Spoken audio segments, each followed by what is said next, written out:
Mini episode 397 of the FDH Lounge is brought to you by the Sports Train, the finest pure sports talk show on both terrestrial and internet radio. Follow them on the web at thesportstrain.net. The FDH Lounge. You'll want to schedule your life around it.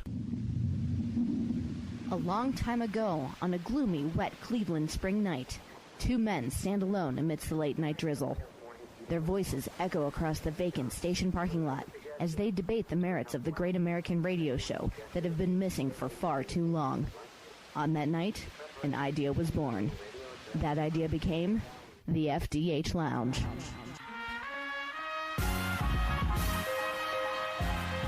Welcome to the FDH Lounge. Okay, everybody, welcome back into the FDH Lounge. Rick Morris and Kyle Ross breaking down the AFC West for you, taking a look back at 2013, ahead to 2014, taking our early glimpse on where these teams are going to be. As we were talking about off-air, Kyle, the best division in the AFC completely by default. That's how they ended up with 3 playoff teams last year. That was a very unexpected scenario. What was not unexpected was Denver going to the Super Bowl. There were a lot of people that had that pick ahead before the season, yourself included. I didn't with my infamous pick of the Houston Texans, although I did see Denver. Yeah, I did see Denver making it to the AFC Championship game. But 13-3 last year to win it. They have a classic Super Bowl hangover look to me. May or may not have Eric Decker back. My guess is not from where we're sitting right now when we Somebody will overpay for him. Somebody will vastly overpay for him. 13-3. Talked about this before with New England, that I thought New England was going to take a step back in terms of record, but actually be a better team next year.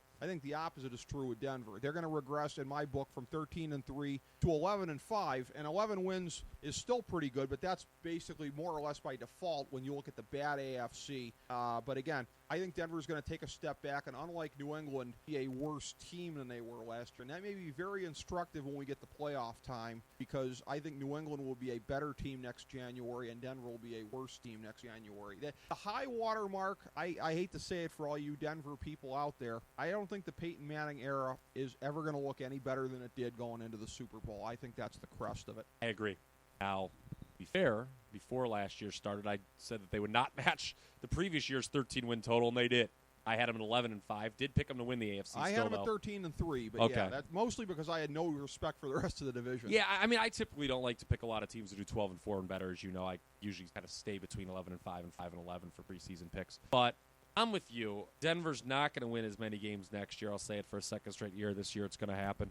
There's always that Super Bowl loser's curse. It hasn't been as strong in recent years as we've seen teams come within a game. The previous year's Super Bowl loser has come within a game of making it back.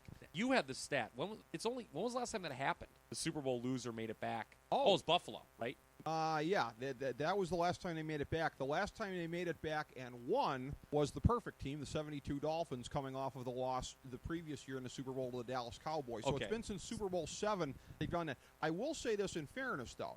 That's the only time it's happened. That's the only time it's ever happened. You and I are not just pounding on Denver because of that. But what it is we also like to make fun of Jason Jones. That's true. Jay Jones, our senior editor, is putting his fist through something as he's listening to this right now. But here's the thing, though. You have to go on a case-by-case basis. I mean, who didn't think Arizona was going to regress after going 9-7 and making that Super Bowl run a couple of years ago, right? You could kind of see that. You could see it. Again, this Denver team has the look of it. But teams that get hot and go on those runs, or again, not that Denver was, because they were wire-to-wire dominant through the regular season last year, but San Francisco. Nobody was saying a year ago, oh, San Francisco, big fall-off coming. I picked them to win the Super Bowl, and I wasn't alone in that last year. They came within a game of making the Super Bowl again. So we're not just saying it's going to happen to Denver because it always does. Because I'm the guy that said a year ago that San Francisco was going to be the first team to do it since the 72 Dolphins. Okay, well. But I kind of Denver has that look. They just have that look about them. They peaked going into the Super Bowl, and now this is where it sort of recedes a little bit. And there's still a strong, at least a co-favorite with New England to make it back to the Super Bowl because the AFC completely blows. But let's not give them any more credit than that. They are the product of a weak AFC. Well, I'm going to give them some credit. Let's be honest. This team did have a record-setting offense last year with Peyton Manning. Yeah, they did. Now we saw that earned them about a pat. That earned them nothing more than a pat on the ass in the Super Bowl. Yeah. But I thought, we haven't spoken. Well, at least with microphones in front of our face since the Super Bowl. Preseason Super Bowl show. Since before the Super Bowl. that was just we talked about this when we broke the game down. It was a horrible matchup for Denver drawing Seattle. That would not have happened if they played any other team. But again, though, and Corey Bonini from KFFL.com disagreed with me on Twitter. That's a 1 in 1,000 outcome. Yes. They would lose that game to Seattle most of the time. Yes. But the level of it, the Yes. level of where they didn't even look like they were in the same game. The funny thing is, as a pessimist, right, as a longtime Denver hater, as a good Cleveland Browns fan, I couldn't see it with my own two eyes. It wasn't until it got to 29-0 that I accepted that it was over. When it was 22-0, That's three scores. That's three scores from the best offense in the league. Yeah. I said there was a kid at our Super Bowl party that was really rooting for Seattle. He was a big bandwagon fan, and I looked at him. I said, Bobby, I'm telling you right now, brace yourself because Manning's going to take him down the field, and he did. And that's where they came up empty. Should have kicked the field goal, but didn't. But remember, that was the one breath where Denver looked like they were starting to get back in the game until it fell apart again. I couldn't see it with my own two eyes that it was already over by that point. The rest of the world did. Yeah. Well, I was with a you. pessimist. I was a complete pessimist. I was with you, and plus, I had Seattle, and I always think, they could have been up 40. Sure. I think it was funny. I bet Brian before the game. Yeah. I bet him on it, and he kept saying he gave up real quick. He's like, "Take my money, take my money." I'm like, "No, dude, I'm not going to do that." And it wasn't until like the third, after Percy Harvin returned the kick. Yeah. I was like, but even then, I still didn't. Yeah. Even because anything can happen. I mean, look at that Indianapolis KC playoff game. Well, for instance, the funny thing is, you and I did a Super Bowl preview. Also did another one on the show with esteemed longtime pro wrestler, former pro football player, former world champion wrestler Lex Luger. And it was funny because Lex gave great analysis on us. We were going down, we were breaking it down, whatever, and he was agreeing with all my points on the game substantively, but he couldn't pick himself to go against Peyton Manning in Denver. So in the end, he's like, Rick, I agree with you on all the points here. I cannot bring myself to pick against Denver, so he picked Denver. And I was like, he was only wrong because he went with his heart instead of his head. His head was in the right place. Yours and my heads were in the right places. I said Denver under 20 points for the first time all year, but I didn't see that coming. I said it would be like 19-17, which frankly is what you get probably 8 times out of 10 if they play the game. Corey Bonini, God bless him. He's a tremendous fantasy football mind, but he's full of beans if he thinks that happens any more than 1 out of 100 times. Yeah, no, look. What an outlier that was. Seattle's is the better team. Of course. They're the better team. But they weren't that much better as what happened in the Super Bowl. So I'm with you there.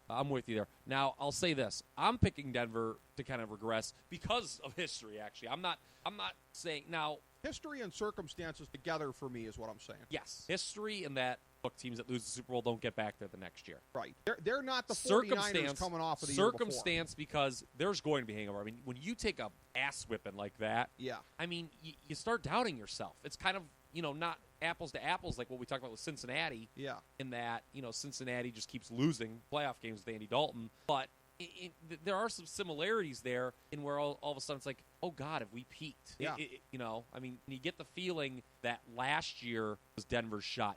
2 years ago, they were upset by Baltimore. Right. And everyone's like, okay, this year's the year they get revenge for that, and they're going to come back. They're going to show everyone that they really were the best team in the AFC, and they did that. Yeah. But no one thinks Denver's the best team in football coming to next year. They don't have that kind of underlying motivating factor this year. It's like, okay, how are they going to recover from what happened? And look, I'm with you, because the AFC just isn't, at least right now, showing to me a lot of teams that can jump up and be contenders. New England and Denver probably will get the byes again. Yeah. But I like New England more than Denver next year. I actually do as well. Yeah, I got Denver at 11 wins just because I think the rest of the division is regressing. I got San Diego at 9-7 again, but as I said during the AFC North preview, I got Baltimore and Pittsburgh also at 9-7, taking those playoff spots away from San Diego. Here's my rationale on going against San Diego and my rationale on going against Indianapolis in the AFC South. Because everybody always puts this old saw out there, but there's never more than 6 or 7 playoff teams who repeat from one year to the other. I say that all the time. And generally it's true. It's not always happened. FDH Director of Research Nate Noy always throws that in my face. And do I sound like that when I say it? Well, I guess I'm thinking more of the way that Nate throws it back in my face. But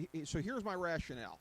Because there are a number of teams that we can absolutely pencil in. Denver, New England, Seattle, San Francisco, whatever. To me, if you're even borderline, I got to go against you. Like, I think San Diego still looks like a playoff team. I'm impressed with what they did. I don't think it's a fluke that they made it. But if they're on the borderline, if they're on the bubble, I got to go against them because you just don't have that many that repeat, and there are too many that I can make. Am I going to bounce Green Bay from winning their division to make room for San Diego? No. When I go on a case-by-case basis, zero-sum zero-sum game, I have to do that. But again, I'm impressed with San Diego. I didn't even have a handle on their identity going into the playoffs, but it kind of struck me when they played Denver. They're kind of like a poor man's Denver all the way around. They have some of the same strengths. They matched up and well with weaknesses. Denver. They matched up no team matched well.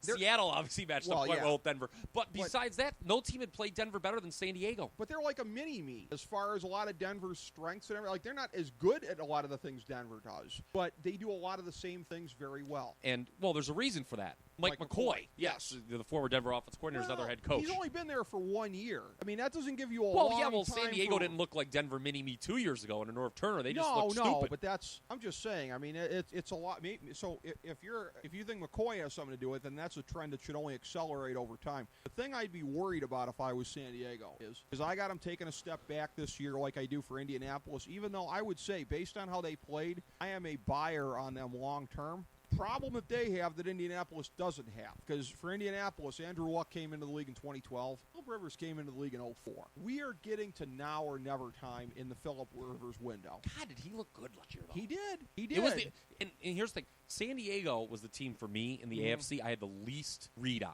going to last year. I talked about this with Tennessee. I give sort you of credit. Right now. You were more bullish than I was, Well, not at the beginning of the year. Before the year, I picked San Diego to only win 6 games. Remember that discussion? I had started saying, okay, who's going to be the team that gets that 6th playoff spot in the AFC? This was a year ago. And I started saying, maybe San Diego could do that. But then I started reading some stuff. There were some people who I really respect that were really down on the Chargers. Okay. And so I only went with 6 wins. I was like, this team has the potential to be terrible. But they totally rebuilt Philip Rivers. The defense was bad at the beginning, but really improved as the year went on. And at the halfway point, if you remember, when we did our mid-season show, I said, I changed. I said Pittsburgh, before the year, would make the playoffs. I switched them to San Diego, middle of the year, and it didn't look good for much of the year, but the Chargers got in there. They were never blown out all year. Remember, the only game they lost by more than 1 possession was that weird game against Oakland. That was the 11 p.m. start time. They turned it over 5 times. They dug themselves in an early hole. Discombobulated. This team played well last year. And, look, I've got Cincinnati not making – when you talk about playoff teams, the turnover. I don't have Cincinnati making it, so I still have a little more room for San Diego as far as incumbents go than you do. Right now I'm inclined to say San Diego will be back in the playoffs. I thought they were the 3rd best team in the AFC at the end of the year behind Denver and New England. It'll be interesting to see how they do with losing Whisenhunt, and also this applies to every team in this division. They draw the NFC West non-conference. Yeah. Denver, we just talked about, was 4-0 in non-conference games regular season. So you got to think that record will take a hit. San Diego also did very well against the NFC. They went 3-1 against the NFC East. Yeah. That you think that might be difficult to repeat against the NFC West. So I think San Diego, I could see them finishing around with the same record and challenging for the playoffs. The team that you talk about playoff teams that are going to fall off. Yeah. I think you and I are both in agreement. If there is one team head and shoulders above the rest as far as playoff teams from last year that won't be in next year, it's got to be Kansas City. Well, yeah. And again, a team that started 9-0, finished 2-5, and they're not a bad team, certainly, because they do have a good core of players that was assembled during their previous regime. But, I mean, what are they closer to, 9-0 or 2-5? They're closer to the latter, no question about it. I'm picking them for 7-9 this year along those lines. I say no way they win more than 7 games next year. I'm kind of with you. And here's the thing, too. They were the opposite of San Diego in many regards in that their defense got worse as the season went on. They also suffered injuries. They had some pretty bad injuries as it went along. They got swept by San Diego and Denver, too. That doesn't bode well. And also the same thing with the NFC West. Yeah. This really applies to them. They were 4-0 against the NFC last year. Yeah. No way they're repeating that, having to play Seattle and San Francisco. So this, to me, I mean, we always talk about roughly a third of the league sees its win total fluctuate by 4 games the following year. That's why I say Kansas City, no way will they win more than 7 games next year, especially because they jumped from 2 to 11. Yeah. So it's always somewhere in between. This, to me, is a 6 or 7 win team, Kansas City.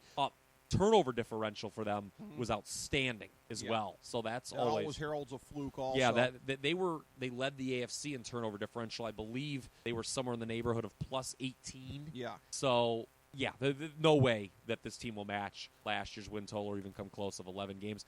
Now, Kansas City, let's go back before we go forward. Yeah. Remember what we were talking about? Well, it wasn't at this time last year because the win totals weren't out and stuff like that, but it was in August of last year. Kansas City was interesting. This was a team that had won 2 games the previous year, but was being projected by Vegas to have win like 8, and everyone was kind of on that bandwagon. And usually for me, that scares me. Yeah, I picked them to make the playoffs. I had them 9-7. you were right. I had was 9-7. Yeah, and they wound up winning 11. So they even exceeded my expectations. They were the first team to cash their future when they started 9-0. It was already a winner. Anyone had over 8. So it was really weird that the trendy pick made so good, but. Again, that's just all the more reason to expect regression as we'll in talk 2014. about with the NFC West, you mentioned me before, the Sharps saw Arizona coming also. So sometimes the bandwagon is right. Yeah, it depends who's on the bandwagon, I think. But I think Kansas City is a team who I see a lot of people punting on next year. I see a lot of people saying no way do they match last year's win total. The difference between them and San Diego as far as bullishness goes, when you look at it, is, again, there are comparisons that you can make in terms of what Kansas City has with what Cincinnati has at quarterback, game managers. Now, Alex Smith has proven, especially in the playoffs, he's not a choke artist like the fragile ginger down there in Cincinnati, but Alex Smith is still a game manager. He is what he is. San Diego's got Phillip Rivers. There's a difference there.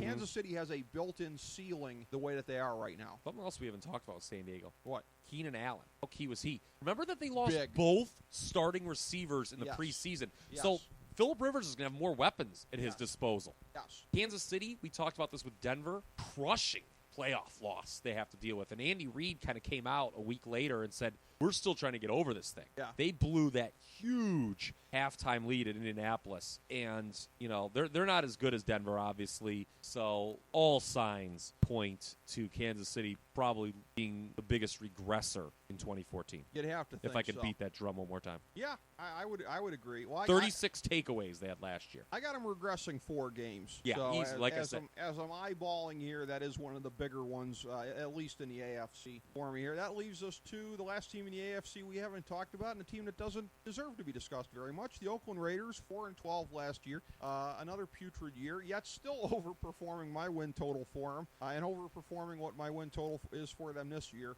Slice that sumbitch in half. I got them coming in at 2-14. They, again, are just in disarray. It's a thing of where it is funny. Earlier in the year on the CBS Sports Network, Amy Trask was crowing about how, see, I told you, all they had to do was give Terrell Pryor a chance. That young man came through just like I said I would. By the end of the year, he couldn't beat out Matt McGloin, so they're still looking for another starting quarterback there. Reggie McKenzie is on very, very thin ice, as is Dennis Allen. And I don't think it's their fault. Not deserved. They were handed a horrible situation the final days of the Al Davis era. And yet were so horrid. Hugh Jackson was getting them to 8-8, and yet Jackson was kind of terrible too, though. He was, but they at least overperformed. They did. I never record. remember those back-to-back years. The Raiders finished 8-8, and I'm like, how did that happen? I have no idea. So I literally have no idea. I said 5 wins before the year. They won 4, so it's pretty close with them.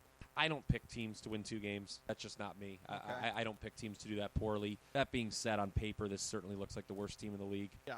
They may actually be better served trading down out of that 5 spot. They just need a lot of talent. Yeah. There's just nothing they're good at, really. Right. I could see maybe them staying at 5 if one of the 3 quarterbacks is still available, which I think it could be. Even then, Well, during the 5 games a year that he's healthy, you get a good rushing attack out of old Run DMC there. But what about the other 11 games? Yeah, it's hard to believe this team did win 4 games. They came kind of early too. They really during that fluky stretch we talked about. The first 6 weeks of the last NFL season will go down as one of the flukiest stretches in the history of professional football. Yeah, now they were bad with turnovers. They had a -9 in turnover differential, which ranked near the bottom of the conference. Sometimes that just happens because you suck, though. Yeah, that's true. I mean, it doesn't necessarily mean every team that has a minus turnover differential isn't always. It's possible improve. to have bad luck and suck. Yeah, and that's kind of the Raiders. They're just they're just awful. Like, what do you like? There's so many areas they could address. Yeah,